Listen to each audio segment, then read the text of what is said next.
Hey everyone, it's Michelle here and welcome back to my channel and welcome to my weekly reading vlog. This isn't going to be a normal reading vlog though, where I only read 3 books. No, I'm setting myself a challenge. So this week, as I keep rattling on about, I am not in work, I have booked the week off, it is half term, I deserve a break. So instead of just wallowing around and literally doing nothing but watching YouTube or catching up on Netflix, I thought I would challenge myself to read a book a day this week. I was inspired by Beth at the Book's Nest to do this. I will link her video down below. I believe she read 8 books in a week. Amazing. So yeah, it inspired me. I watched it and I thought, you know what, I'll give that a go on my week off. I was thinking of doing a 24-hour readathon. Well, not readathon, reading challenge.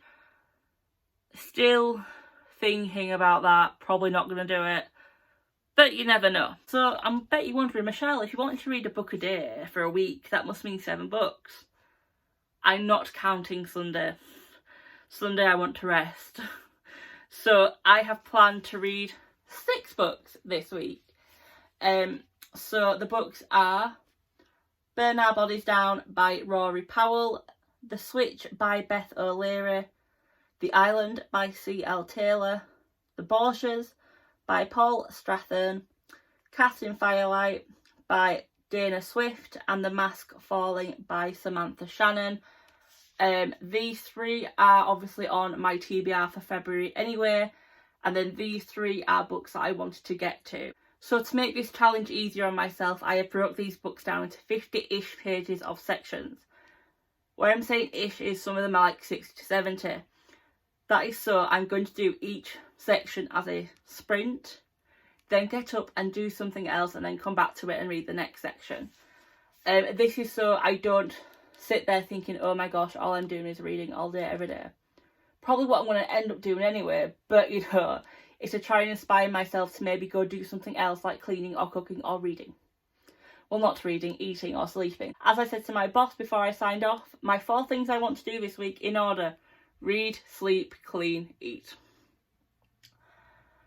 So my aim is, I have got these in an order that I want to read them in. So I'm going to start with Burn Our Bodies Down, The Switch, The Island, Cast in Firelight, The Mask Falling, and The Borgias. So The Borgias I'm leaving to last because I want to read it over Saturday and Sunday if possible. So that is the plan. Will it happen? I'm thinking no. No, I'm just being a negative Nancy, negative Shelley, I should say. So, but I am determined to try and read as many as possible. If I do succeed, that will mean I have free rein to, well, ish, to read what I want the last week of February. I have a couple of books in mind. I'm not going to say what they are in case I don't manage to read all 6 of these. So before I start each book, I will obviously vlog to say what this book's about. And then give you updates as and when I feel necessary. I am filming this on Sunday night because I do want to start a book tonight. So cheating? Nah, not really. It might just mean that instead of 6 days, it's 7. You know, not that bad. Although if I manage to film, well, if I manage to read this whole book in my hand tonight, wow. So the book I'm going to be starting off with is Burn Our Bodies Down by Rory Powell. There isn't much of a blurb on the back of this book.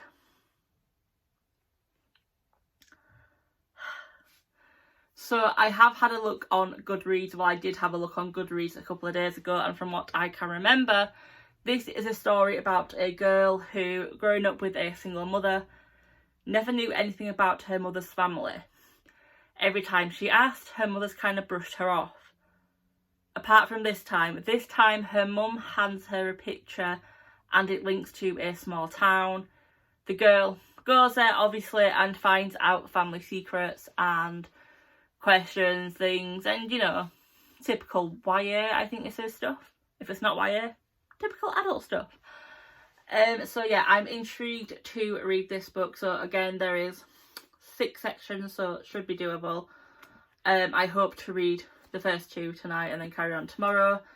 There isn't many pages in this. There is 340 pages. Easily doable.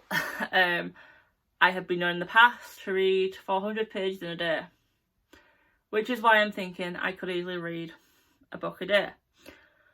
So yeah, I'm going to start with this one. I probably won't update tonight. I'll probably update tomorrow morning or when I finished. You know me, I'm not always great at updating, but let's see how this week goes. So it's Sunday evening. I'm just about to start Burn Our Bodies Down. Do you remember how I said there was no blurb? It's on the inside of the book. So I was kind of right. There isn't a school project, but Margot and her mum have always been on their own, no questions asked. And then she finds a photo. She goes to the place and it's Margot's mother left for a reason, but was it tied to her past or was it to protect Margot from what's still there? And the tagline on the blurb is, "There is a stranger with my face." So yeah. Note to future Michelle, read the inside of the frigging book if there's no blurb on the back. It's Monday morning, not even 12 yet, and I am 68% of the way through Burn Our Bodies Down. This book isn't what I thought it would be at all. You have a family mystery which just keeps getting more and more complicated the more you read about it. You have side characters who I'm pretty sure know more than what they're saying, and yeah. And I even think there may be a bit of paranormal in this. Yeah, 68% of the way through it. We'll probably have this finished by 2 o'clock. Which will be good. As I said last night, it's about Margot going to her mum's old city to find out about her family.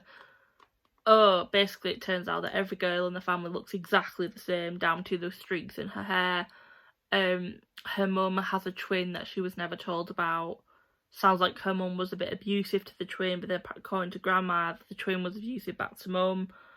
There was a fire, but apparently the twin either died in the fire or died before the fire or went missing. And then there's a fire when Margot turns up and she runs to the fire and she finds a girl who looks exactly like her, so she thinks it may be her cousin. But now she thinks it may be a sister, then it might be a cousin, but now she knows that her auntie died before she was born. It might not be that. So, yeah. Fun times. I will let you know what I think when I finished. 10 to 2, and I have finished Burn Our Bodies Down. I get the ending. I understand that conclusion. I don't get to the part before the ending. 2.5 stars because it is freaking confusing as hell. Spoilers. I'm gonna put spoilers in the title, so spoilers. Basically, it turns out that when her grandma inherited the farm, they had that really bad drought that has been mentioned in the beginning of this book. And it didn't just happen one year, it happened a couple of years, and she felt bad, I think, for letting the town down because they kind of hired everyone in the town and they owned half the buildings. They owned majority of the land as well. And there is a chemical called resinide, I think. Let me try and find it. It's really bad, but I want to kind of know what... Reticine. Okay, so that basically makes hybrids. It duplicates genes. So she put it on the land to try and get the crops back, but it ended... So it worked for a bit, and then she ate it or she drank some water, and it ended up duplicating her genes. So she became pregnant with Margot's mum, Jo, but didn't realise until she was out in the apricot grove on their land. It's freaking weird. Didn't have time to get to the hospital or anything, give birth. Went home, carried on as normal for a few days. Went back to the grove and found baby Catherine half buried in the soil. And then Catherine started dying when she was 16. Jo's mum was a bit, I won't say crazy, but she was a bit changed because of the Redison. I can't remember the freaking name of the thing. Redison. I want to keep my finger there. So Redison, she became her mind was a bit warped. Catherine was basically dying, and her gran said, "You have to go deal with that." 16-year-old basically telling a 16-year-old to go kill her sister. And then, sorry, I'm trying to remember everything. Then she takes her out to the apricot grove. She kills her there. She buries her with under loads of corn, sets fire to it. Obviously, when the police and fire come out, they can't find a body, and so the gram says, Vera says, "Oh, she ran away, I don't know where she is." And basically, the ground keeps... Jo then finds out she's pregnant after what she's done with Catherine, literally about 2 months after. She goes for an abortion with her mum but can't go through with it. Then she runs away because she wants to protect Margot from what's happened. Back at the farm, Vera keeps finding children in the apricot grove, basically the same age as Margot. And Vera thinks... And then basically when Margot comes in, a lot of stuff happens and Margot's finding out what's happened in the past. Tess, who is the neighbour's daughter, who is a virgin, turns out pregnant, so Vera starts panicking that what's happened on her land has now spread to their land, so she needs to stop it. She goes to kill Tess, ends up killing Tess and her mum and dad. She then thinks, to end this, I need to kill Margot. She doesn't end up killing Margot, but Margot realises because they're all copies of because they're all copies of Vera, to end this, she needs to kill Vera. She does this by setting the house on fire. Vera doesn't move. The police, really, they're not bothered because they didn't like Vera anyway. No one did. So it ends with Margot having no repercussions for killing her gran/clone. Her mum's buggered off again, not surprising. She lives with Tess's boyfriend and his family. She lives in his room, his mum looks after her. Ends with her at Tess and the family's funeral, and she's like, yeah, gonna keep the fire burning, and she sees 3 women in the distance, although I think she's imagining that. Or a good book. It's horror. I think it's on Goodreads, it comes under, which I understand because there are a few things that I missed out there. But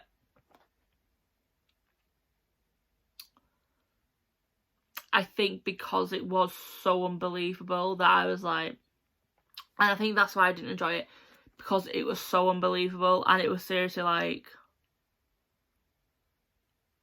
if this had, you know, this Redison, whatever it is, has been banned for 40 years to kill people, why the frick wouldn't you look into it? Because apparently the police find this in the school system that Margot finds at the beginning of the book, dead on the ground, well, she saved from the fire, she said. And you found it in her system, and you found it on this land, and you don't think to go investigate.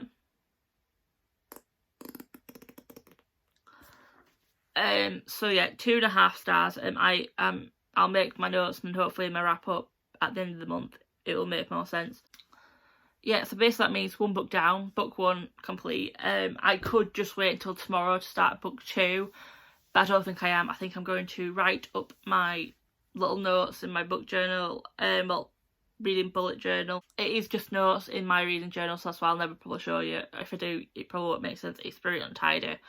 And it's literally just so I can remember what I felt when I finished a book, and when it comes to my wrap up, I know what I'm saying. So I'm going to do that. It's only not even 2 o'clock yet, so I probably will start another book tonight, most likely going to be The Switch. But a good start to my challenge, I have to think. I have to say. So yeah, book 1 complete. I will update you when I get to a point in The Switch. Morning, it's Tuesday at lunchtime. No, I'm not dressed yet.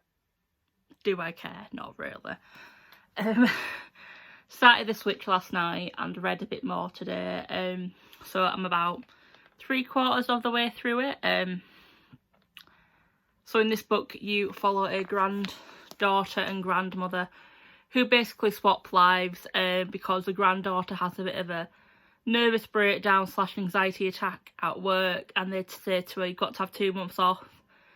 Grandma, husband has left her for a younger woman, she's feeling lonely, so she goes to the swap lives.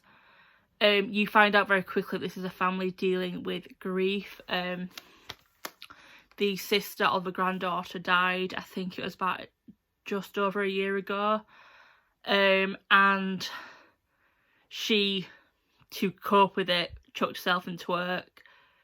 Grandma looked after the mum because they moved to grandma's village. Mum was not dealing with it, but they've been keeping it very, very quiet from the granddaughter. So I've got to the point where they've kind of been, they've swapped lives for about, I think it's about a week. Your granddaughter is struggling in this village with all these older people because they're very set in their ways, don't change things, of course. Grandma, on the other hand, is loving life in London at the moment. She gets on really well with the granddaughter's flatmates, has met the neighbour next door who no one talked to, loves her, has gone on a date as a little bit of a casual fling going on. Go, Grandma. I'm loving it. I've actually, I won't say like belly laughed, but don't know what happened there, sorry. So yeah, I haven't belly laughed, but I've proper giggled at some points. And I love her grandma. So basically they're both called Eileen. And the granddaughter was named after grandma because they thought she was dying of pneumonia, but she pulled through. Very resonant of my family in a way. And I think this is one thing that I think this is kind of one of the reasons I'm kind of enjoying it so much, is that I can resonate with so much of what's gone on with this family, with what's happened with my family. Obviously I can't really tell you all personal issues, but you know, we've dealt with this. I don't think my sister will mind, but we did a few years ago lose my dad with cancer. So seeing how the different family members are dealing with grief very much resonates with what happened with our family. My mum did have pneumonia a few weeks after my dad passed away, so we've had to deal with that as well. Again, we thought she was dying. She didn't. She pulled through. That's the story for another day when I'm drunk and my sisters give me permission to give it. But yeah, I haven't never grew up with grandma. I didn't know my grandparents, so I didn't know what to expect for a grandchild relationship, if that makes sense. I love her grandma. I love Eileen. Eileen can't say. So the granddaughter, because they don't confuse each other, we call her Lena. I see where she's coming from in some aspects, but then I'm still a bit like, who are you to kind of come in and try and tell these older people how they can run their lives? I know she did it from a place of heart and she wants to try and change, you know, do things for the good, No, just let these little old people deal with their lives where they want to deal with them. So yeah, I'm enjoying it so far. Do I think I'm going to finish it by 2 o'clock? No, because I'm going to go have a lunch break in about 10 minutes with my mum. We live in the same house, so it's fine. So I've got the week off, may as well eat with her. I don't really see that often normally. It's really bad. It's kind of one of the reasons I'm glad I kept the week off. We don't. I spend 99% of my time upstairs. She spends 99% of her time downstairs. We don't see each other. But yeah, but I definitely will finish it today. I said, so I'm enjoying it so much. I'm kind of having to stop myself, like, read on. So I read the second section that I want to read, and then I was like, oh, I can just get I can quickly read the third section. I thought no, because I'll read the third section and be like, forget time has gone and keep reading. So I'll probably do that this afternoon, grab a shower in between as well.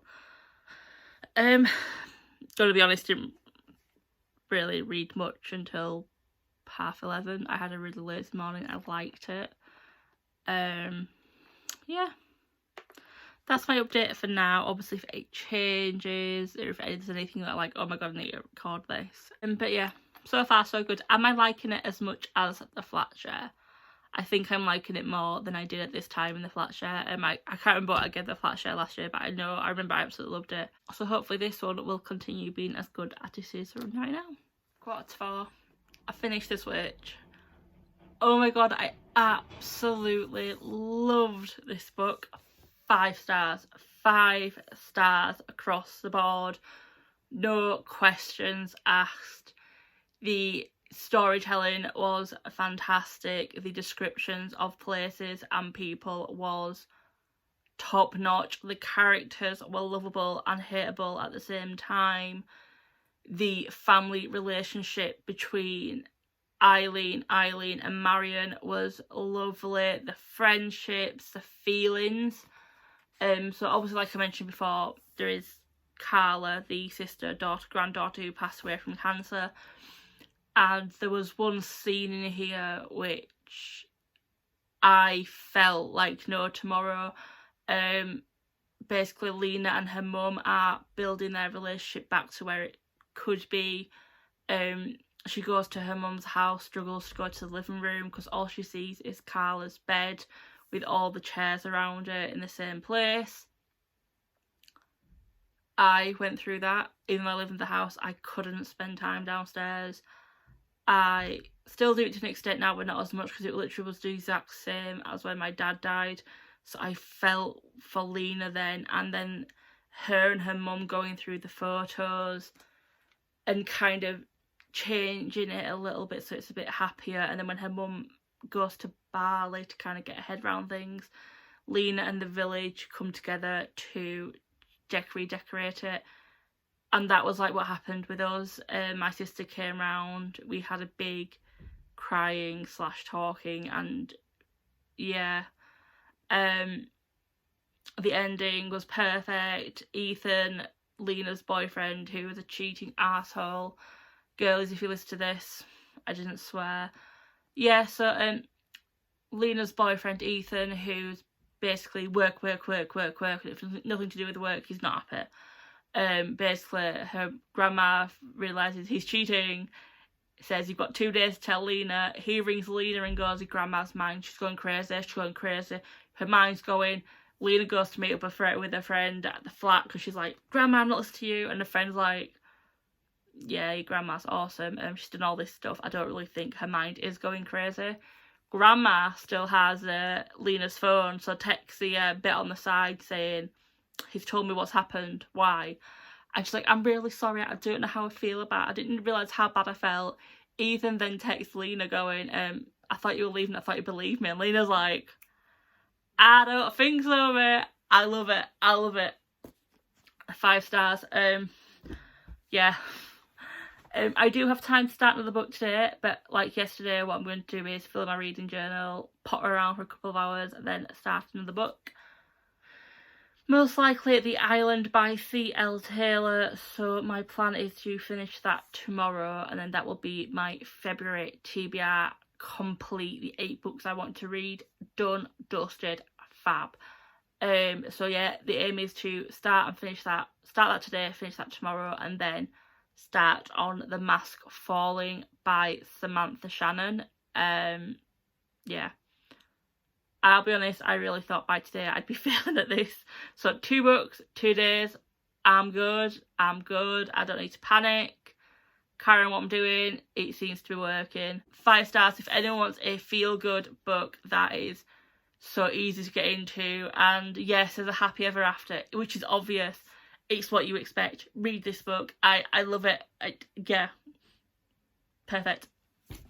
Hello, it's Wednesday morning, about 11:30, and I've just finished The Island, and I've realised I didn't even tell you that I started it yesterday. So this is C.L. Taylor's second YA book, and you follow 6 friends who they've been friends basically since they were born. Their parents met at an antenatal class and they decided that they'd be friends, that they'd go on holiday every year. And one of them turns 17 and his dad decides to hire out a private island for him because he likes to learn stuff about foraging and camping and basically end of the world type stuff, as you do for a bunch of 16/17-year-olds. And while they're there, because, this island is... I'm really crap at explaining this, I'm really sorry even though I've just read it.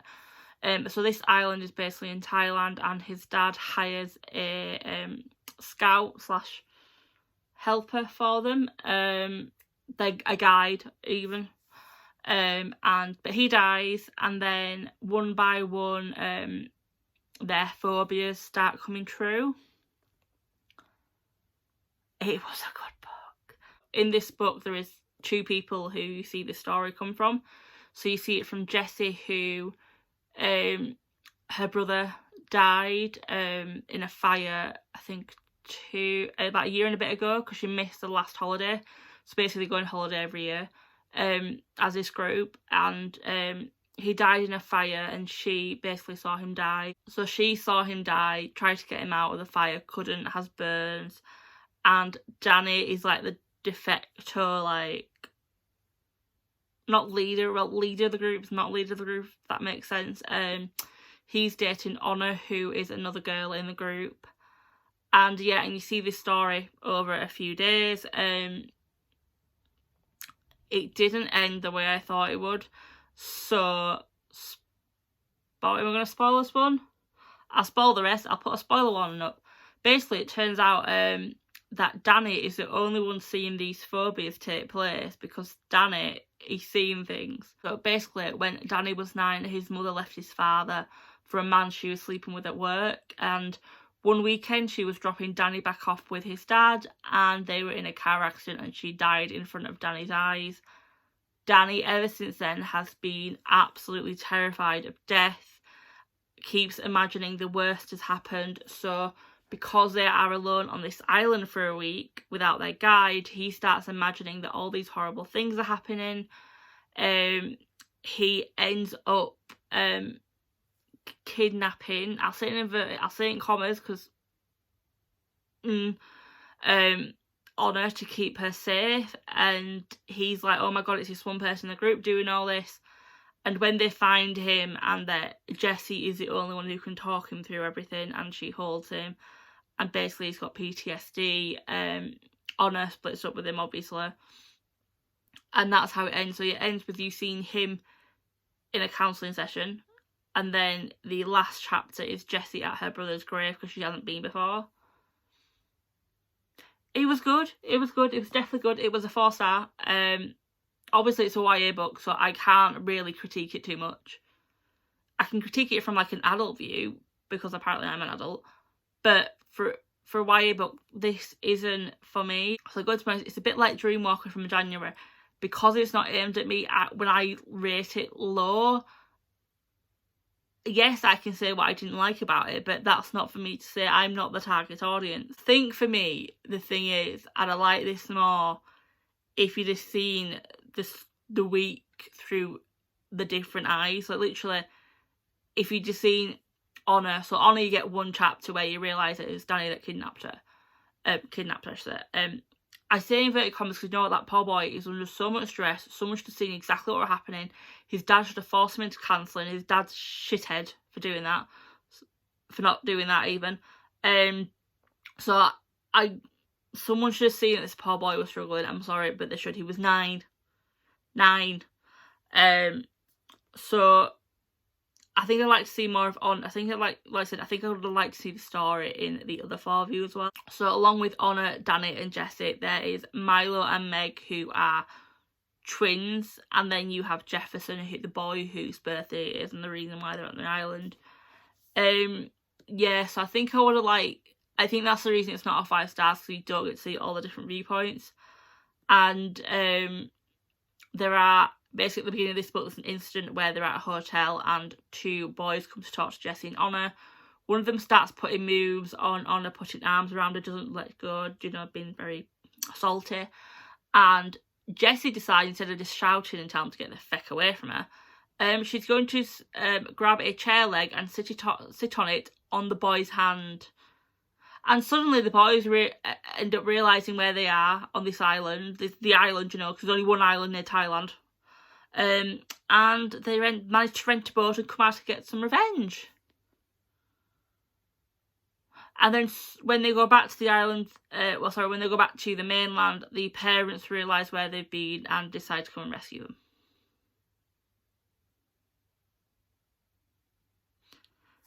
Not to say it was a good book. And this is the thing I like about C.L. Tiller, or as I call her, Callie. I think other people call her Callie. If anyone knows if you don't like that name, please let me know. I don't want to disrespect her. Is that she doesn't dumb down her YA books. Like I say, it's only a second book, but her first YA book, The Treatment, loved it. So yeah, and she doesn't dumb it down too much when it gets to writing from YA instead of adult. So it is a good book.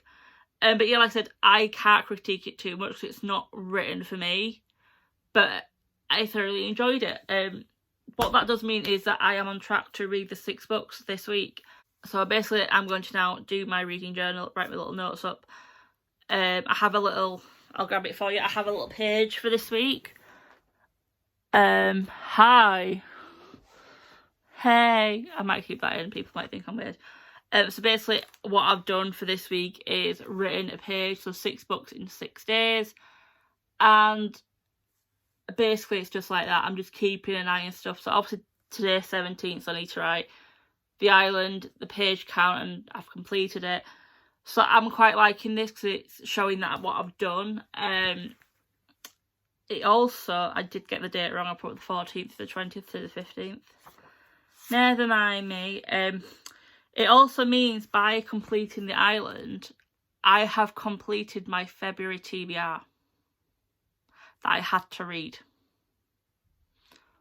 Which I'm not too, not too upset about. Obviously I have the 3 books next that I want to read, so I will be doing them. So it is Cast in Firelight, The Mask Falling, and The Borgias. So I was going to read Cast in Firelight, but I keep looking at The Mask Falling and going, I need to know what happens to Paige. I need to know what happens to Paige and Warden and the whole little gang. So I'll probably start that today. Probably not straight away, like I said, I need to do my book journal. I also need to wash my hair. I haven't washed my hair since Saturday, so it's like 5 days worth of grease. But I like it because it means it don't get as greasy when I watch it. You don't really need to know this. And I'm going to do a face mask as well. So yeah, but a good thing. I'm also going to update Twitter and Instagram because I've updated my Instagram stories, but I've not put like a proper post up. Yeah, so I'm going to post on Instagram saying, yay, look, halfway through, yay.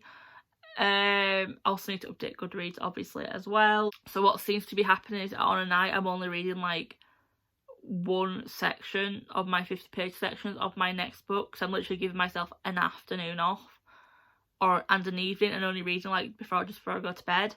So my plan is, because it's not even lunchtime yet, I'm going to give myself a couple of hours to basically pamper myself, get a shower, get dressed, watch a bit of YouTube's or Netflix, and then read. So that should be fun. I will update you when I start The Mask Falling. Hello, it's Thursday afternoon. It's about 4:30, I want to say. 5 o'clock. I'm only about a third of the way through The Mask Falling. Well, actually, yeah, a third of the way through, including reading the glossary at the back and the list of names. What's it called? Because one thing I like about Samantha Shannon is that she includes like a note on the language, people of interest, and a glossary. I have been going back and forth a little bit. I was wanting to be about 50% of the way through this book because there are reading sprints tonight and I wanted to finish it during them. I've struggled with the sections I've read. And I think it is because if I remember correctly, this is about just over 2 years, nearly 3, I think, don't quote me on that, since the third book in this series. I had forgotten a heck of a lot of what had happened. I know a lot of people were rereading the series before this one came out. I'll be honest, I had so many of the other books to read and I didn't know where my copies were that I couldn't do that. Yeah, so I'm struggling to get back into the world fully. I've enjoyed what I've read. It's just I'm kind of thinking, wait, have I met that person? Who's that person again? And then when they speak in French, I'm having to use Google Translate because I'm like, what the heck have you just said? Which I know it is taken away from the experience a little bit. Like I said, I wanted to have this finished today. If I can get to the 300 mark, which should be doable, because technically the story for basically the story for this book, I know it comes up 514 on Goodreads. It's not 514 pages worth of story, because you have the glossary and the list of important names and stuff. It's short. Let's have a look. I think it's about...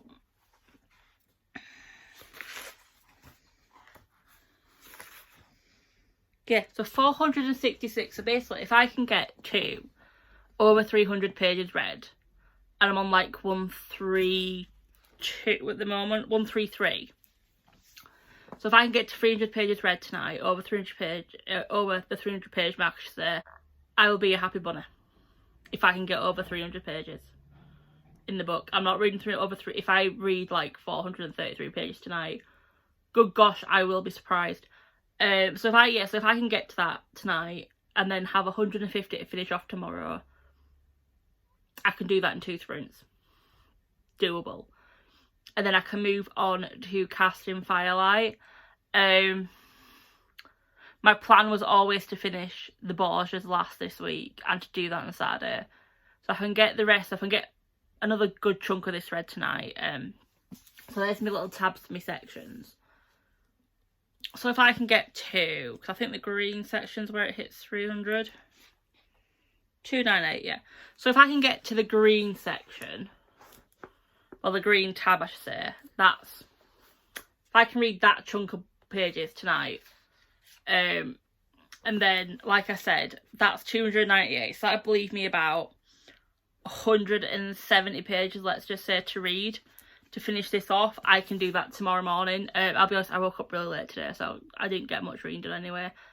And because I have been struggling, I've not wanted to read, which is a bad thing. Yeah, so if I finish this off tomorrow morning, start Casting Firelight tomorrow. Casting Firelight is a YA book, so I'm hoping it'll be a bit quicker. Now, this is technically, I think this is down as YA on Goodreads and possibly Waterstones, I haven't checked. It's not YA. I would class this more as new adult rather, or even adult. It left YA after the first 1 or 2 books. So yeah, so that is it for today.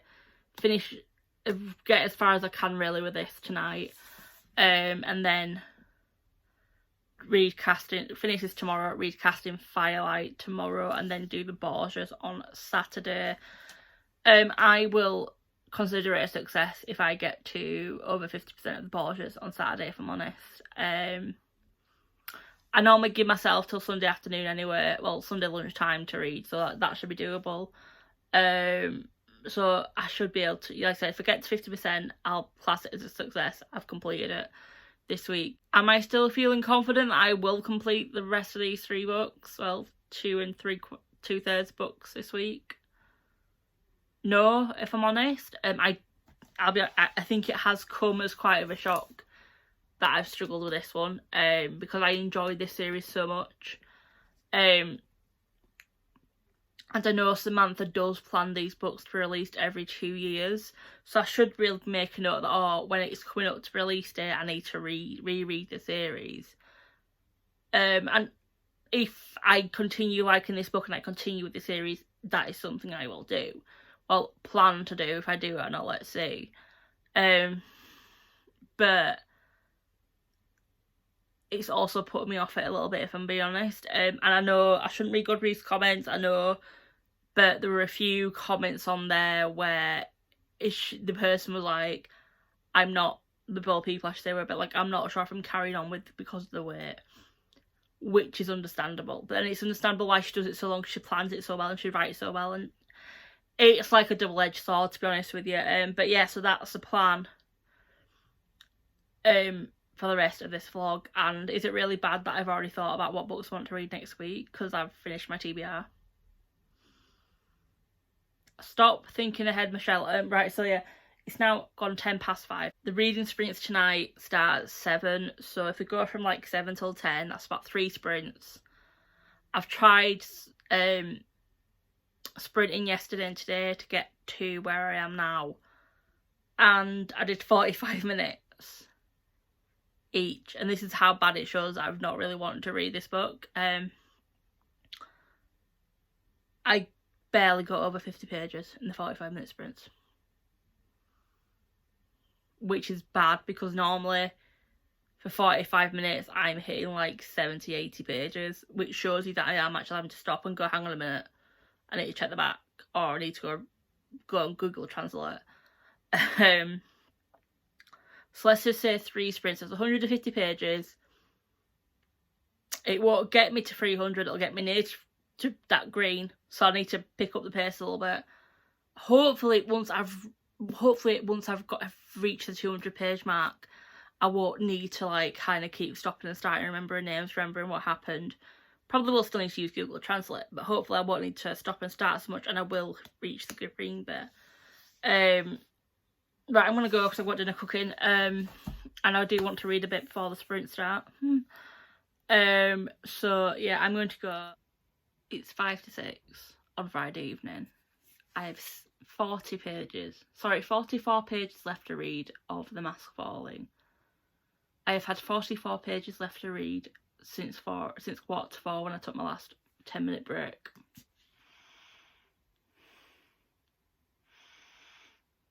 I honestly don't know what's wrong with me, because genuinely when I'm reading it, I'm enjoying it. Like, the scene before the reveal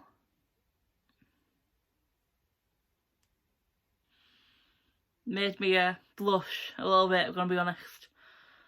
Don't think I'll be able to ever look at birds the same way for a while. And then that reveal, yes, I was shocked a little bit.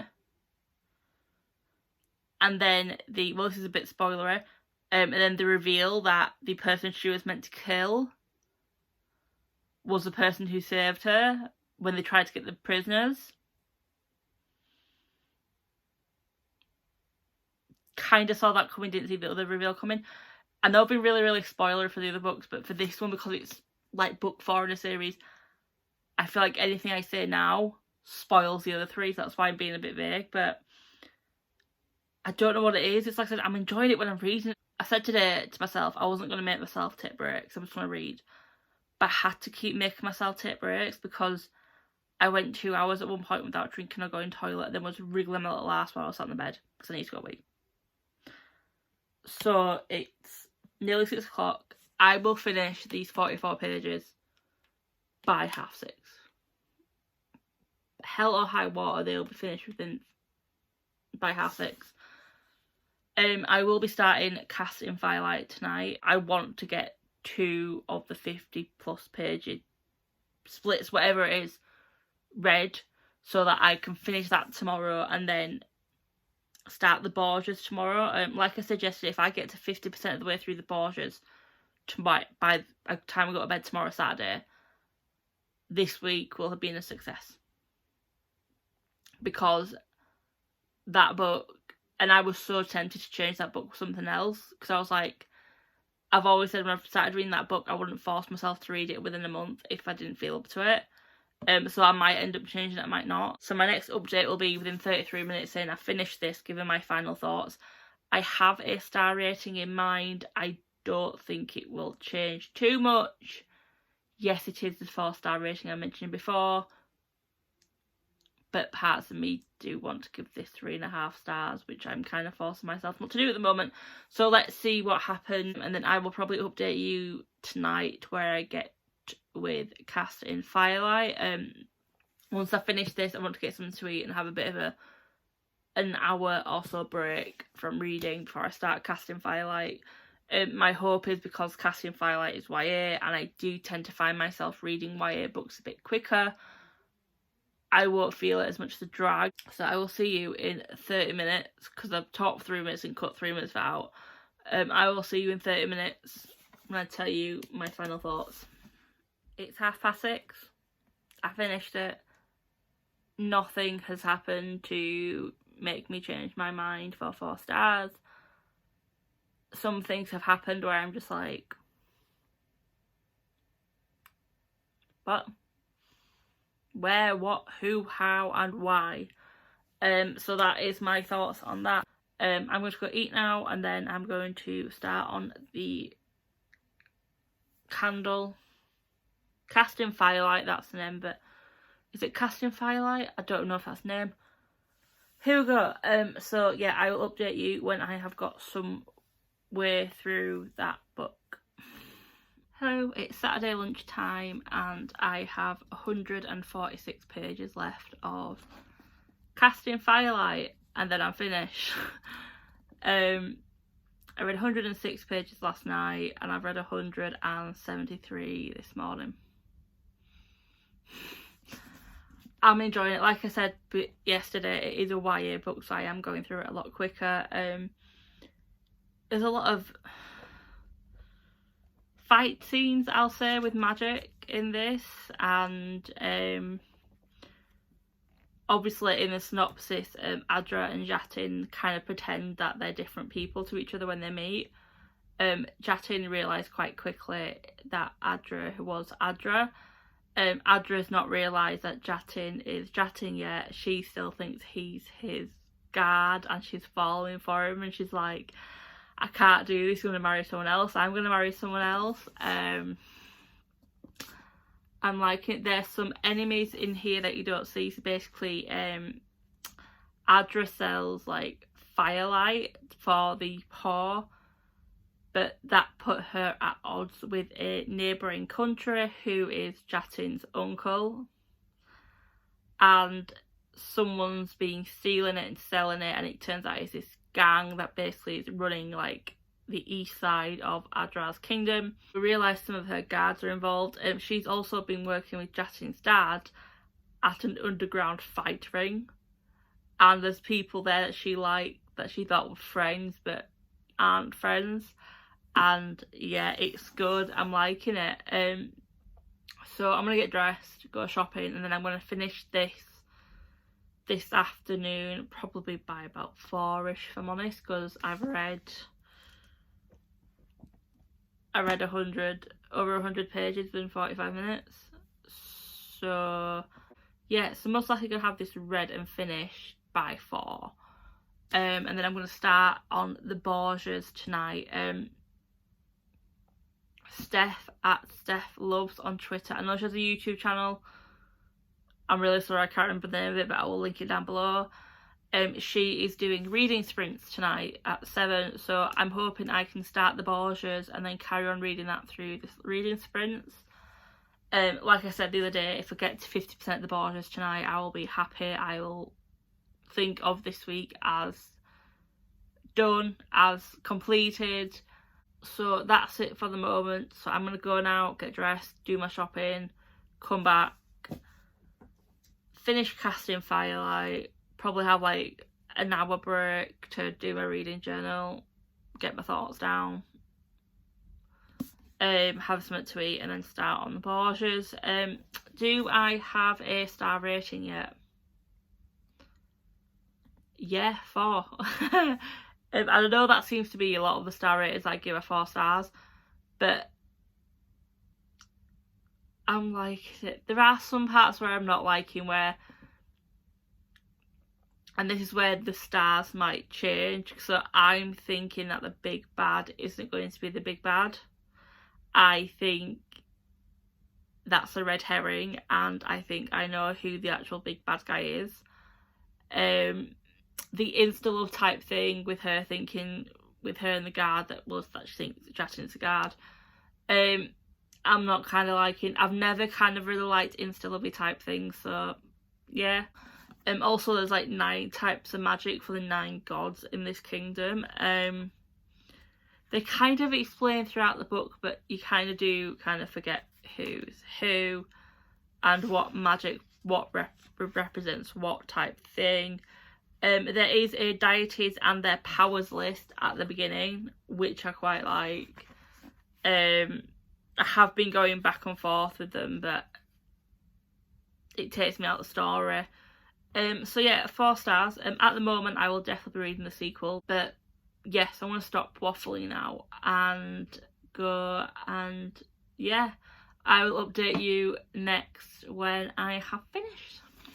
So it's not 4 o'clock, it's 4:15, but I have finished In Firelight. Oh, that is such a good ending. So do you know how I said I thought the big bad wouldn't be the big bad? I was wrong. He is the big bad. The uncle is the big bad. Didn't end the way I thought it would. So Adra has made this like firelight, which has stopped people buying stuff from the land of the uncle. I think I explained this before. If I didn't, that's literally just a short version of it. That started going missing. Her and Jatin started working together. That's when the whole "they're not who they say they are" thing came up.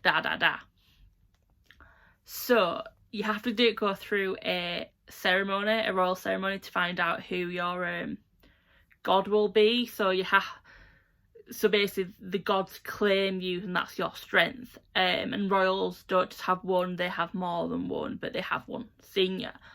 So the red and white represents obviously the differences. So Jatin, I'm probably butchering the name by the way. So Jatin, so Dlok is the god of the cold, and he is obviously Jatin's. And then Erif is the goddess of fire. So she, basically, it turns out her and Dlok have been fighting over who claims Adra, and Dlok decides to try and kill Adra during the royal ceremony because he can't claim her. But Erif is like, no, I claim you, but there's no destiny, you've not on a set path, but if you don't go back, everyone will die.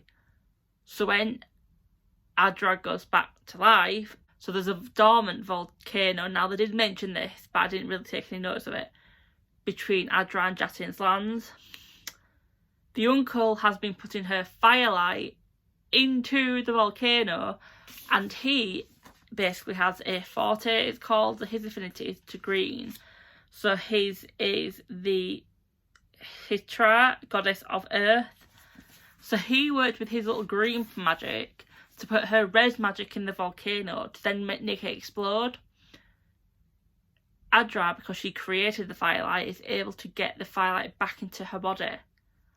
However, the uncle decides to twist it, because both her and Jatin pass out, so that she looks like the bad guy and he looks like the good guy because he saved everyone. So it's ended where everyone still likes Jatin, but everyone's kind of hating on Adra. So it's kind of concluded to an extent, but there's still some little storylines that are to be finished, which I love. I know I said 4 stars. I am upping that. I have only put 4 stars on Goodreads. I'm changing that now to 5 stars. Well, really 4.5. Oh, I love that so much. And I know I said I wanted to kind of avoid more YA. Let's be honest, never going to happen. There is a sequel to this coming out next year in 2022. You bet your bottom dollar I am pre-ordering this as soon as it comes up. I need to know. I want more Jatin and Adra, because you know what, the little comebacks to each other. Like, when they've been growing up, obviously, basically since the age of 8 and he was 9, they've known they were going to be married. And he used to send her notes and vice versa. And they'd be little, like, digs at each other and stuff. And they made that to each other throughout as well when they thought they were other people. And even when they realised who they were, they still kind of made these little things. And it was like, oh my gosh, it's so cute. And they had their first kiss and they admitted they loved each other, you know. Yeah, that is book 5 complete. I'm going to start the Borgias in about an hour, just so I can get some reading done before the reading sprint starts. There is 400 pages in the Borgias. If I can get to past page 200, I will be happy. I will say this week has been a success.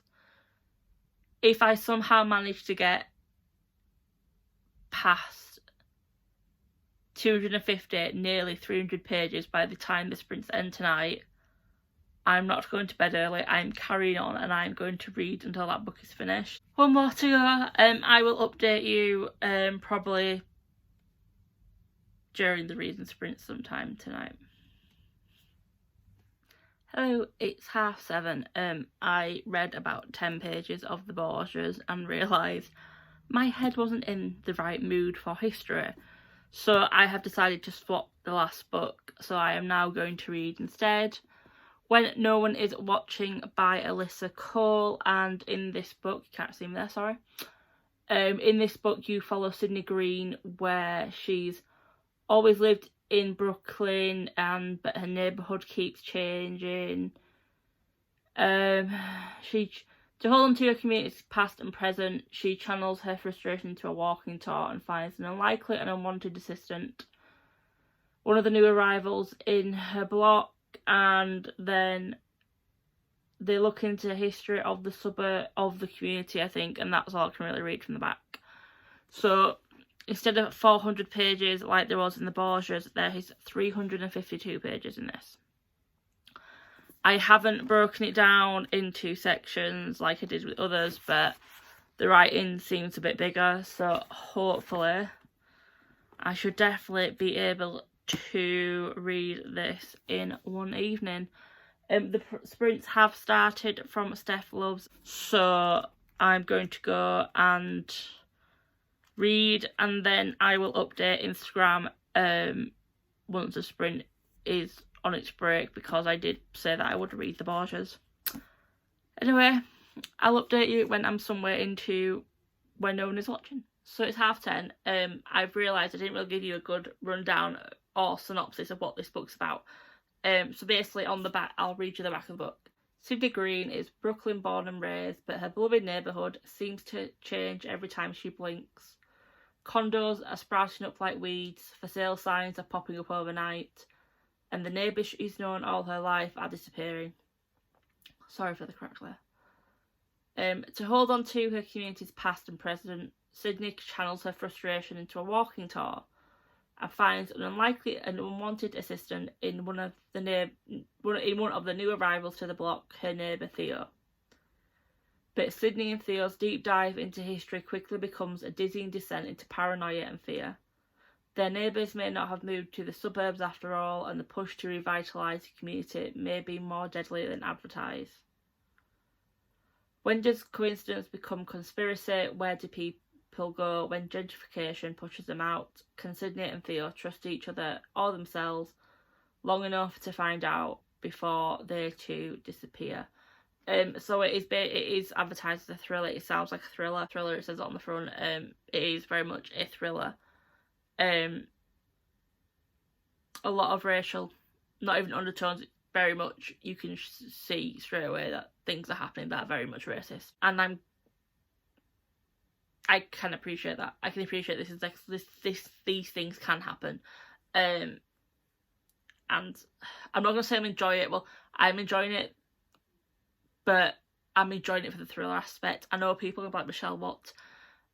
It's a good book, that's what I'm saying. Alyssa is fantastic with the way she describes things, the way she pictures things, the way she plays things out. But we've just found some stuff in the last chapter. Oh, that surprised me. So it turns out that Theo, his dad is Russian. His name is Russian. It's Fyodor, not Theodore. Or Fyodor. It's something like that. His dad has connections to people in Russia, aka the mafia. This is something that Sydney says to him: "You're connected to the mafia." Not really. I'll give you that line to maybe giggle. "So you should know that my name isn't Theodore, like you told Candace." I say, "Well, it is in Russian, Fyodor. named after my dad, who was tangled up with stuff considerably more dangerous than white-collar crime. I worked construction with him, but also got tangled up with the stuff he got tangled up with. Sydney looks at me with wide eyes, the ash building up on the end of her cigarette. Mafia? Something like that, but a million times less interesting than the movies. Guessing he's never watched 365 days. So yeah. And then Sydney's talking about her mum and how her mum wasn't happy when Sydney got married to Marcus. He moved her away for his job and basically started gaslighting her, being very emotionally abusive to her. Never physically abusive, she says. Do I believe that? Not really. And then her mum got ill. Obviously in America, if you get ill, you get debt quickly if you don't have health insurance. And she was behind on bills. A company got in touch with her and said, we can cover your debt, just sign a bit of paper. Yeah, they didn't do that, and after a year the debt was actually worse. Her mum then signs the deeds of this house over to the company, but she rings Sydney and is like, don't let them get this house, please come back and help me. And she's been looking after her mum's garden, a communal garden. This communal garden has now just been bought by a white man who got very aggressive with Sydney and was like, what the fuck are you going to do? Pardon my French. And the police were there and started laughing. Doesn't surprise me, unfortunately. And then Sydney admits she's in the garden. Mummy is in the garden. Now, you have been led to believe all the way through this book to this point that her mum is alive, her mum is in hospital. And no one in the neighbourhood knows what's happened to her mum because they keep asking her how she is and they keep visiting her. But I think one person may know, and they're part of the church, and they're a bit like, you are happy with it, right, okay. So yeah, I will definitely be finishing this book tonight, which means I will have read my 6 books this week. I will update you when I finish, just to let you know this is the time I finish, and I'll update you properly tomorrow. It's 11:30 and I have finished my final book of the week. 4 stars.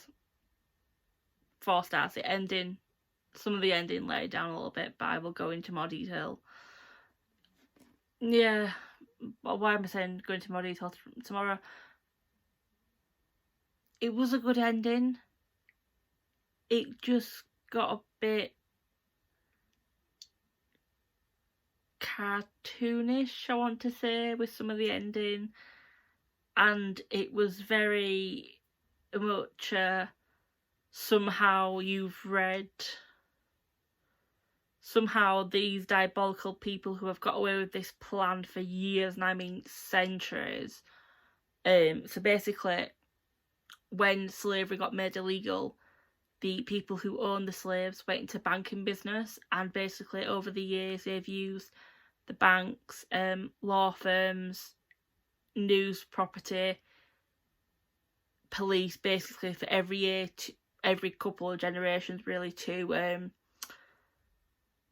beat down basically on minorities and people of colour and give them drugs, or use them as rabbits for drugs to make money. And they come in and they clear out a whole area, they basically destroy this whole area, go away, start again.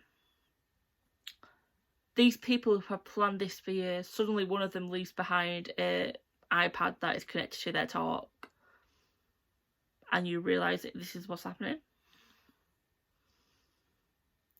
And then magically this centre has been taken over, that's where this meeting's happening. But no one's noticed a bunch of, let's be honest, white people suddenly going into this meeting place.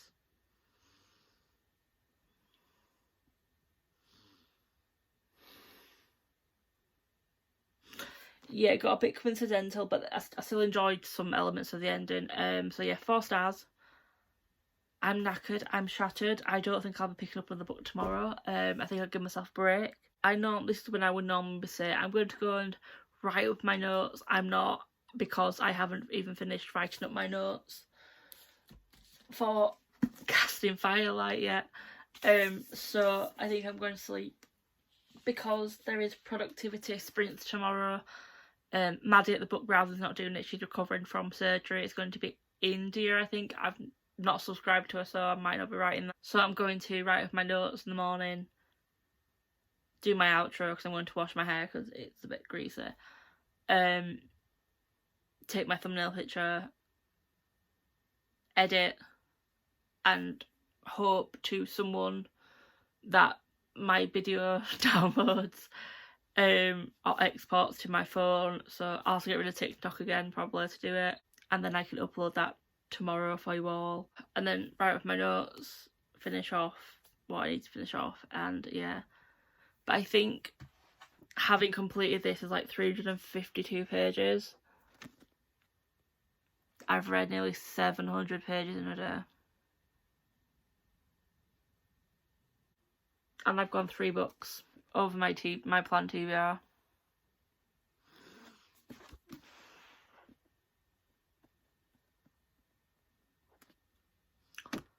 Am I crazy? Probably.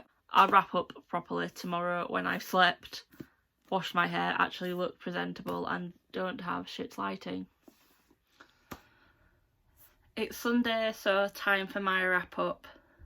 I am quite surprised I actually managed to read 6 books this week. Got to be honest, when I started having a bit of a reading slump, I'll say, when it came to the Mask Falling, I did worry that I wouldn't be able to read in 6 books. But I did it. Obviously I'm not going to go through them all in order, but a quick snapshot. Not surprised I liked it, not surprised I liked it. Very surprised with how that went. Surprised with how that one went as well. Surprised I liked that one. Surprised that I kind of didn't like that one. Now the reason I'm saying that for that one is, am I going to carry on the series even though I gave it 4 stars? I'm very 50-50 at the moment. But that was this week's reading vlog. Next week's reading vlog will probably be back to normal, where I'm struggling to read 3. There will be a video on Wednesday. I'm doing my book haul for the month. Not as big as I thought it would be, but still a good chunk of books.